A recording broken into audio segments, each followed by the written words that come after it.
Santapan Harian Minggu 31 Oktober 2021.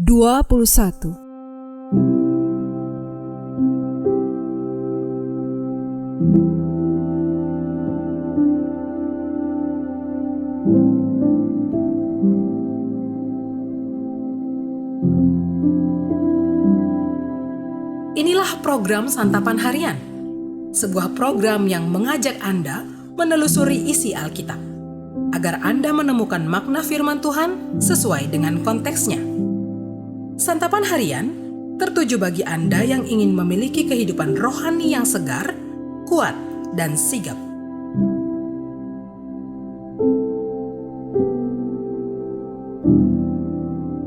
Hari ini kita akan membaca Yunus pasalnya yang ketiga, ayatnya yang pertama hingga ayatnya yang ke-10. Namun sebelumnya, mari kita berdoa. Kami datang dan bersujud di hadapan-Mu ya Kristus. Kami buka mata hati kami dan seluruh jiwa kami untuk menikmati firman-Mu. Di dalam firman-Mu Kristus Yesus, kami bergemar. Amin. Yunus 3 ayat 1 sampai 10. Datanglah firman Tuhan kepada Yunus untuk kedua kalinya. Demikian. Bangunlah, pergilah ke Niniwe, kota yang besar itu, dan sampaikanlah kepadanya seruan yang kufirmankan kepadamu. Bersiaplah Yunus, lalu pergi ke Niniwe, sesuai dengan firman Allah. Niniwe adalah sebuah kota yang mengagumkan besarnya, 3 hari perjalanan luasnya. Mulailah Yunus masuk ke dalam kota itu sehari perjalanan jauhnya, lalu berseru, 40 hari lagi maka Niniwe akan ditunggang balikan. Orang Niniwe percaya kepada Allah, lalu mereka mengumumkan puasa dan mereka, baik orang dewasa maupun anak-anak, mengenakan kain kabung.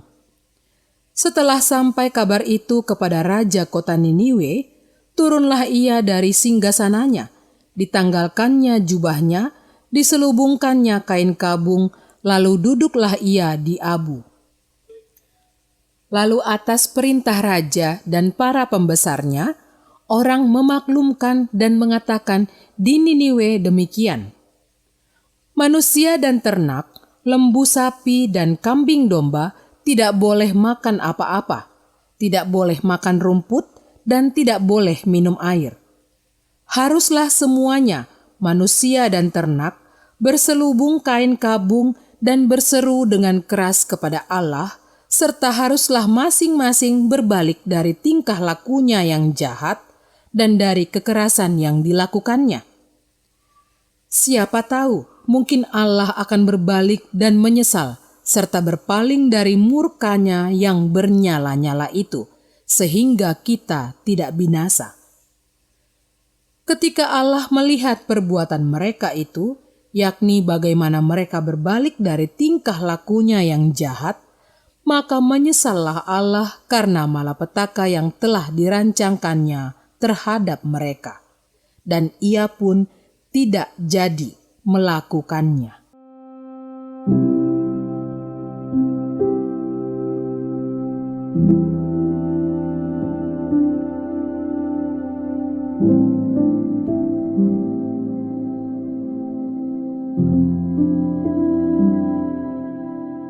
Sahabat Santapan Harian, kegagalan atau kesalahan masa lalu dapat saja menghambat kita untuk maju dan berkarya. Kadang perasaan tidak layak yang menghantui, menghalangi kita untuk merespon panggilan Tuhan. Berbeda dengan Yunus, kesalahan dan kegagalannya dalam mengerjakan panggilan pertama Tuhan tidak menghambat langkah kakinya untuk kembali merespon panggilannya yang kedua. Ini kesempatan berharga untuk berpartisipasi kembali dalam pekerjaan Allah. Kali ini, Yunus pergi ke Niniwe sesuai dengan firman Allah. Kepada kota Niniwe yang jumlah penduduknya lebih dari 120.000 orang, Yunus memberitakan penghukuman Tuhan. Walaupun dengan berat hati, Yunus tetap melaksanakan tugasnya. Dan hasilnya, raja dan seluruh penduduk Niniwe, tidak terkecuali hewan ternak, merespon seruan ini dengan bertobat sungguh-sungguh di hadapan Tuhan. Mereka berkabung dan berpuasa, serta harus berbalik dari tingkah laku yang jahat.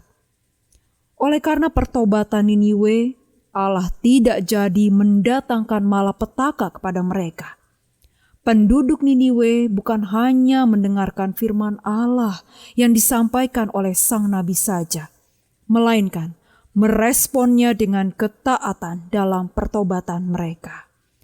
Meskipun tidak menyukai, sang nabi menjalankan panggilannya dalam ketaatan penuh kepada kehendak Allah.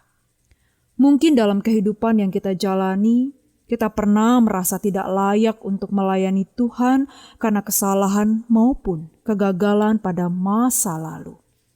Namun kita perlu memahami satu hal. Tidak ada seorang pun yang layak untuk melayani Tuhan. Hanya oleh perkenanan yang dianugerahkannya, kita layak melayani Dia. Tuhan tetap meminta kita untuk menjadi pemberita firman yang bersuara bagi zaman ini. Jangan pernah abaikan kesempatan yang diberikan kepada kita. Biarlah bangsa-bangsa boleh mendengarkan berita keselamatan dari Allah dan berbalik kepadanya melalui abdi-abdinya yang setia. Mari kita berdoa. Tuhan, inilah kami. Jadikanlah kami alat-Mu untuk memberitakan firman-Mu. Penuhilah hidup kami dengan roh-Mu, agar kami menjadi saksi-Mu. Di dalam kasih-Mu Yesus, kami siap menjadi saksi-Mu. Amin.